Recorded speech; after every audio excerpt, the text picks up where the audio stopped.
Hello and welcome to yet another edition of Hello Educator.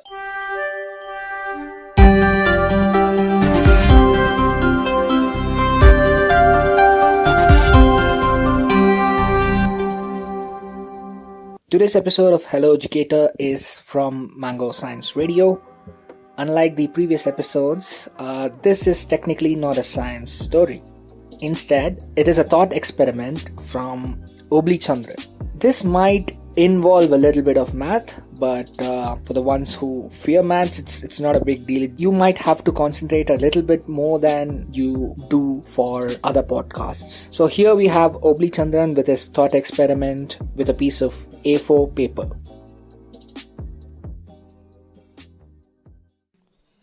Hi, Mango Science Radio listeners, Obuli here again. Today I'm going to talk about an interesting thought experiment, not a story, but a thought experiment that unfortunately would require some of your brain time, but not much, and also not much of a brain is required. It's a little bit of thought.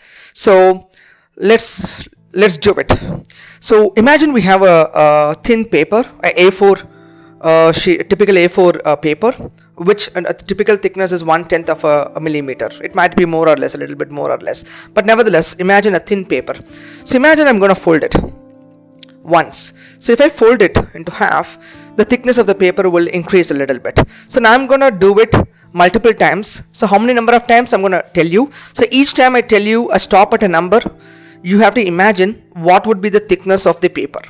You can compare it to an object, a known object like a pen or a stake or a wallet, anything that you can compare it with. So now let us do this. So I'm folding it once, the paper's thickness has increased. Now I'm folding it twice, thrice, 4 times. Let us say I'm folding it up to 10 times. Obviously the paper's thickness would have increased considerably because I've done too many folds. So now imagine an object that would fit the thickness of the paper. I'm going to give you 5 seconds to think on it.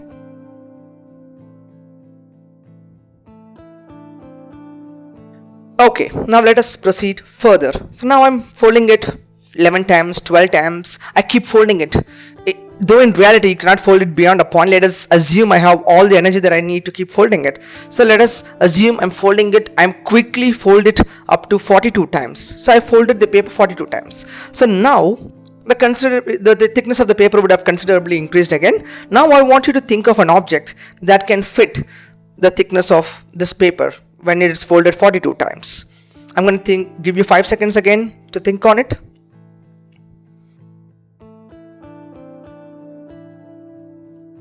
Okay, so now let us not stop. Let us continue further.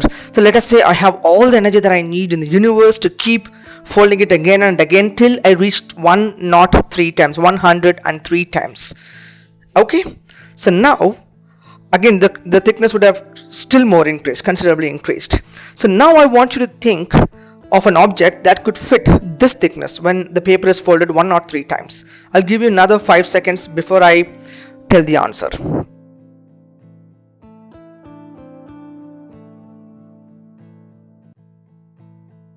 Okay, stop. Now here is the answer.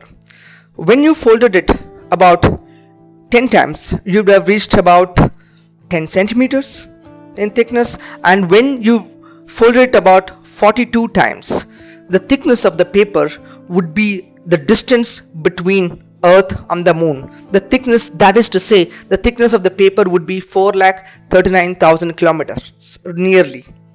And that is spectacular. That I'm sure you don't believe me. I'm sure by this time you don't believe me. But before you let that sink in, let us not stop. Let us continue further. If you kept folding it again and again till you reached 103 times, so that paper's thickness of that paper would be the size of the entire universe. That is to say, the thickness of that paper would be 93 billion light years across. That is something that your brain cannot perceive. It is too complex, and you don't believe me, I'm sure. But I am right.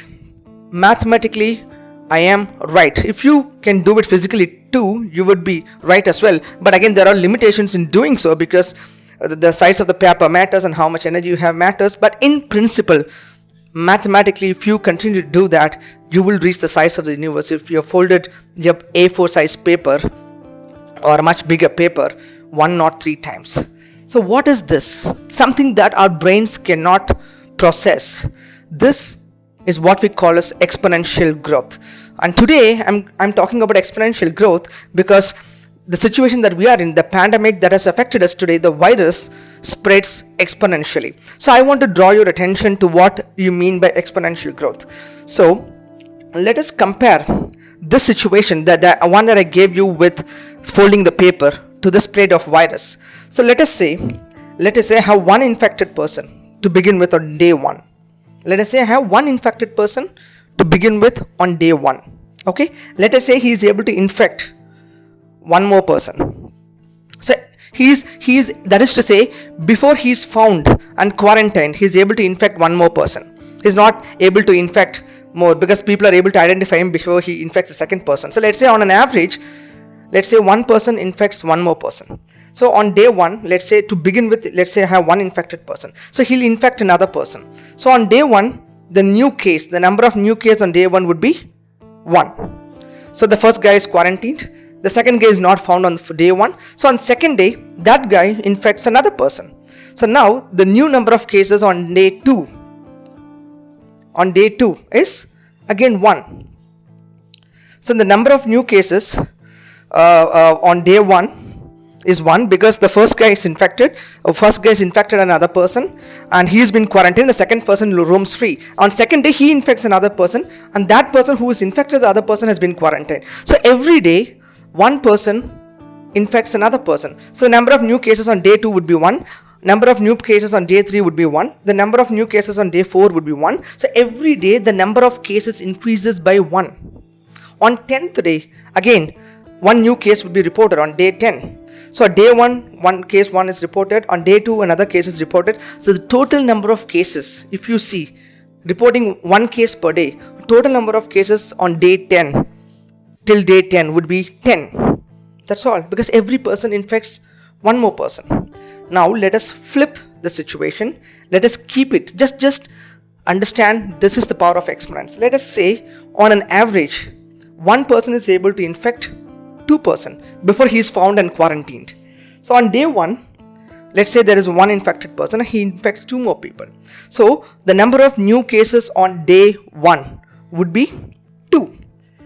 So let's say on day 2, those 2 people will infect 2 more people each. So taking the total number of new cases to 4 before those 2 are quarantined. So now number of new cases on day 2 will be 4. If you extend the same logic or same mathematical principles on day 3, you will see total number of new cases would be 8. The total number of new cases on day 4 would be 16. The total number of new cases on day 5 would be 32. The total number of new cases on day 6 would be 64. Then 128. Then you have 256. Then 512. On day 10, you will have, on day 10 alone, the number of new cases that are reported would be 1024. And if you had the cumulative effect from day 1 to day 10, the total number of infected people would be 2048. On day 1 there was one infected person. And on day 10 you have 2048 infected people. This is the power of exponents. It's the case of doubling. And this gets even worse when one person is able to infect on an average 3 other person before being quarantined. So when in the initial case, when one person was able to infect only one more person before he's being quarantined, then due to that one particular person, the number of new cases would be totally 10 in 10 days. But in the case where it infects 2 people per person, due to that one person, the number of new cases would be 2048. So total number of cases would be 2048 on day 10. This is ignoring the fact the same person may infect other person or infect 4 people or 5 people before being quarantined. So this is the power of exponents. This is exactly what you can compare it with when I talked about how the size of the thickness of the paper gets doubled each time. At the beginning it may not seem much, because to start with you have only 1/10 of the millimeter of thickness. Then it becomes starts increasing. Once you get a reasonable chunk of size of thickness of paper, then the concept of exponents will take it really to a really large number. mathematically inclined readers, that is to say people who are not allergic to x and y's, mathematically you can represent it via equations like y equal to 2x. Let's say I have an equation y equals 2x. So 1, when I put x equals 1 you get 2, when I put x is equal to 10 you get 20.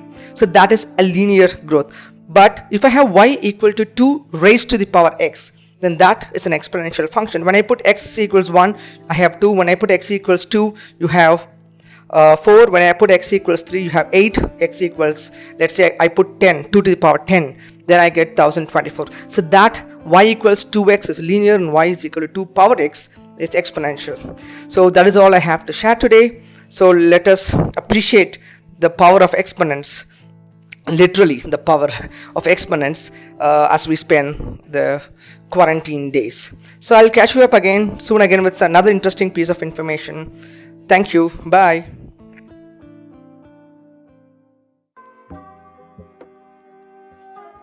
That brings us to the end of another edition of Mango Science Radio on Hello Educator. I hope it added some value and you were able to imagine the consequences through this thought experiment, and I hope you were able to visualize the impact it will have if we do not follow the protocols and guidelines given by the state and the central government with regards to COVID-19 and the pandemic that we are having right now. So I request you to please stay at home, take good care of yourself, keep yourself hydrated, and ensure that you also take care of your loved ones, the elderly and the little ones.